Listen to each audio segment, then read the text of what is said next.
各位你好，歡迎收睇 Ben Live Channel。行程第2日即主要前往河口湖、漁電場同埋新宿晚餐。由於沒有預定包自助早餐嘅 package， 所以呢一餐嘅自助早餐屬於自費項目，價錢係2750日元。跟住你會見到嘅係有大量天婦羅，跟住又有唔同款式嘅麵包，例如牛角包同埋麥方包咁樣，仲有果醬，可供遊人選樣。最出名就係有個自助打飯機，按照自己嘅食量可以打唔同份量嘅白飯，當然呢個白飯係日本米製造啦。今朝嘅早餐非常豐富，除咗有蝦餃之外，煙肉、腸仔，仲有三文魚嘅自助早餐。另外仲有咖喱飯、炒麵同埋麵豉湯、玉子燒、蒸魚、時蔬。其他特色包括，首先就會見到有一排嘅唔同類型嘅麵包，可以俾食客選擇。與此同時，仲會見到沙律吧，唔同種式嘅沙律，例如粟米、雞蛋、紅茄子咁樣啦。再行前少少呢，就會見到熱食區，裡面有煙肉、腸仔、薯角，跟住仲有炒滑蛋、時蔬、炒麵、薯仔咁樣。我覺得炒麵就賣相普通。再行前少少呢，就會有流沙餅、燒三文魚、玉子燒以及一大堆嘅天婦羅。再前少少就會見到魚生嘅物體，多啲叫嚟蝦毛啊咁樣啦。除咗你見到蝦毛之外，仲有蒸魚同埋三文魚樣咁樣啦。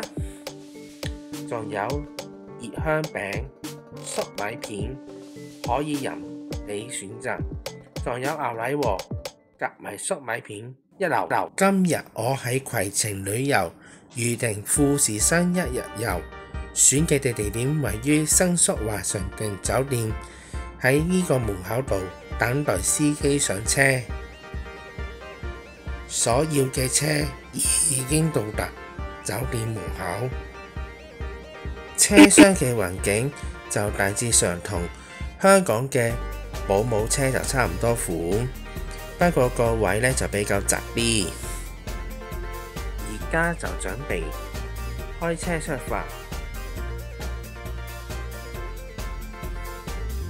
因為今日係星期日嘅原因，前往富士山嘅中央車道出現擠塞情況。行下停下又停下，到咗個半鐘頭之後，到達第一個休息區，裡面度俾啲人除咗買嘢食之外，仲可以去埋個廁所解決生理需要。除咗買嘢食，仲可以買埋手信咁樣啦。呢個只不過係休息站，服務站就叫 SA， 休息站就叫做 PA。敬請留意，呢個就係今日所用嘅旅遊車之一，好似香港保姆車一樣。入邊就都係有手信鋪買樣咁樣啦，有 Hello Kitty 同蠟筆小新嘅富士山主題之外，另外仲可以喺呢一度買嘢食補充肚子咁樣。另一方面，我仲見到池卡雲嘅富士山版本，我喺呢度買咗一隻返嚟香港，成為1500日元，坐咗接近2個鐘頭嘅車程，包括休息時間，再用多半小時就嚟到第一個景點河口湖。呢度就有好多指示牌，就去河口湖嘅地方，周圍都係停車場，可行嘅係今日嘅泊車唔算話多，再過多10分鐘之後就嚟到第一個嘅景點河口湖。落車之後就見到嘅富士山原來係咁樣嘅。河口湖嘅特色就係咁樣，前面有個碑喺度，可以讓遊人在此打卡紀念。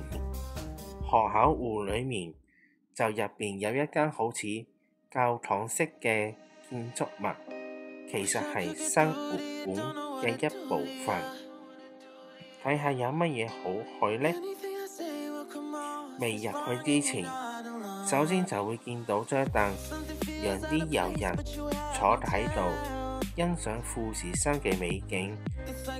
喺煙花季同紅葉季節，呢度勢必多人。多人係點樣呢？遊人爭住嚟呢一度睇富士山嘅紅葉同埋煙花，影下最美姿態。因為屬於臨季緣故，冇煙花冇紅葉嘅緣故，遊人不算太多，就係咁樣好疏。每年嘅2月23日為富士山之日，也是天皇壽辰日。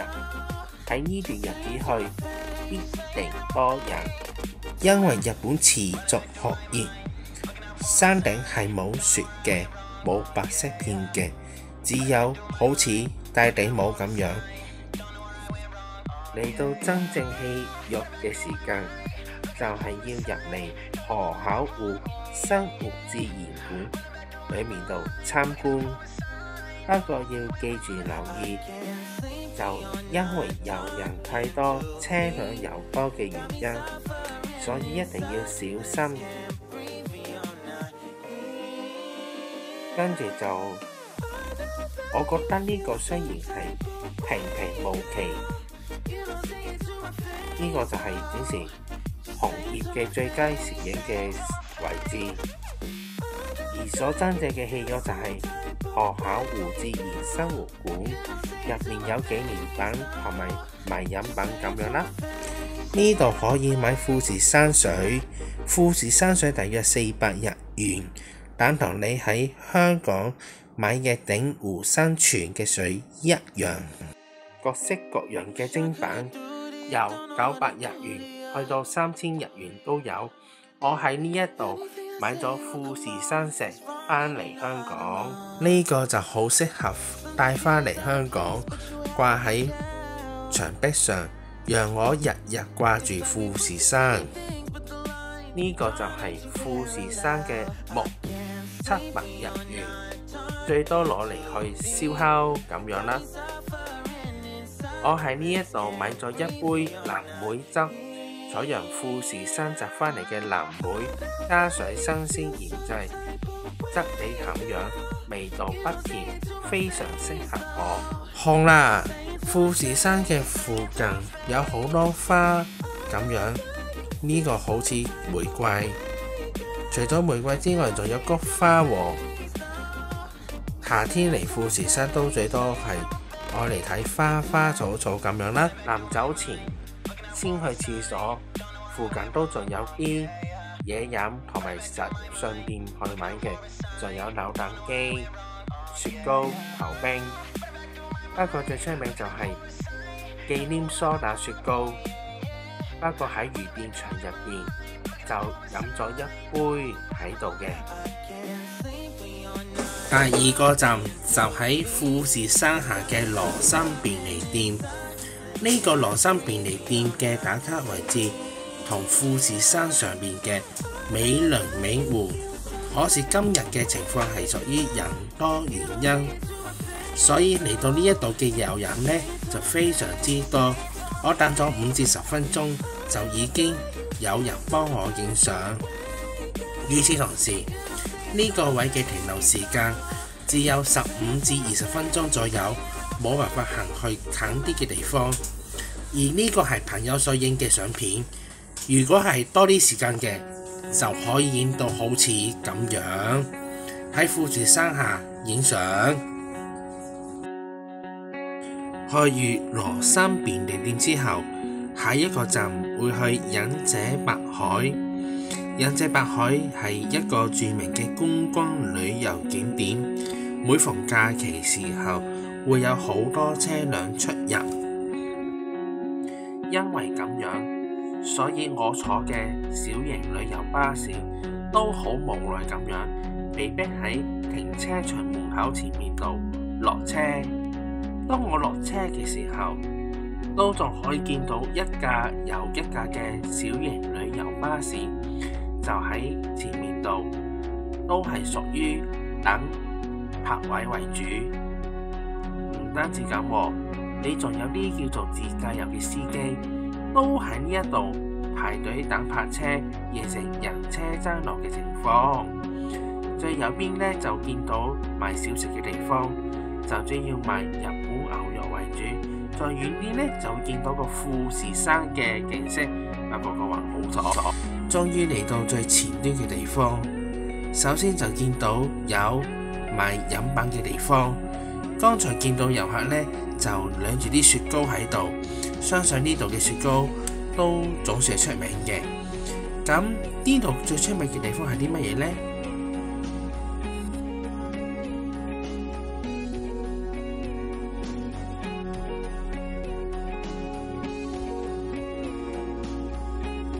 同時呢，你就可以喺個湖裏面度休息同埋影相咁樣。最出名係啲乜嘢呢？梗係飲咖啡。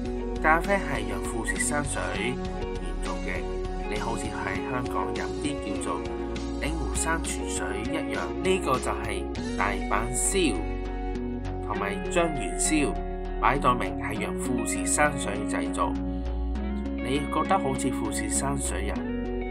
成日都講話富士山水就好似好巴閉，不過其實呢都係同你香港飲嗰啲叫做鼎湖山泉水差唔多款。你除咗之外呢，就可以喺呢度買埋嘅便當啊、炸雞肉啊同埋雞髀。可惜佢哋嚟到嘅時候，炸雞肉都係俾咗800人㗎。喺呢一度享用章魚燒，就對住啲章魚燒呢，就食落去嘅口感呢，喺大阪就相差都係小異嘅，又唔係話特別好食嗰隻啦。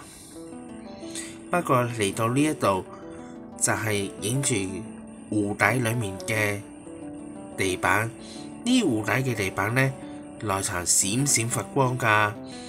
係除此之外，你仲可以前面見到泳池，泳池呢就係去北富士山水嘅地方。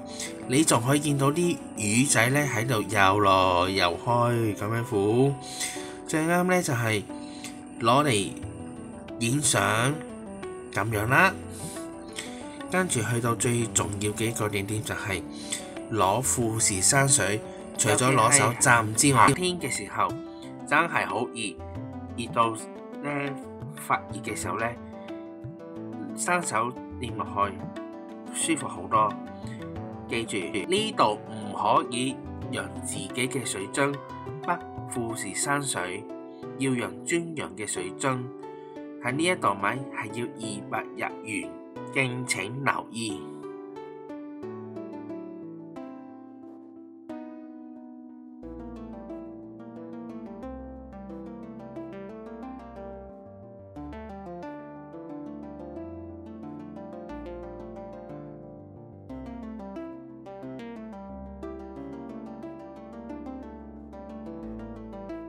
最後呢一度就係叫淺間神社。淺間神社就係呢一度等我哋嘅旅遊巴士上車嘅地方，不過冇時間入去睇嘅，亦都係人好多，時間又好有限，最後都係要坐返旅遊車去下一個景點。跟住嚟到富士山嘅山莊湖，山莊湖呢就其實有咩好睇呢？好睇之處呢就在於叫做雲端下嘅富士山嘅景色都可以用嚟影相嘅。不過呢個就係叫做富士山嘅碼頭，就有好幾個小艇呢，就喺呢度出租。出租呢都係遊住富士山嘅河口湖一個圈啦。就你等同於去台灣嘅日月潭一樣款。除此之外呢，你仲有可愛嘅白天鵝喺度影相。剛才見到個靚女呢，就着住白色衫，對住個天鵝影相，非常靚。呢個呢就係原裝嘅白天鵝。而滿嘅時候呢，就喺呢度買啲飼料餵下白天鵝咁樣啦。呢位阿伯呢，就基於樂園做咗好耐。去完3個景點之後，下一站要去漁電場嘅 Outlet 食飯，以及喺新宿嘅切燒肉。下一條片再同大家分享過，再見。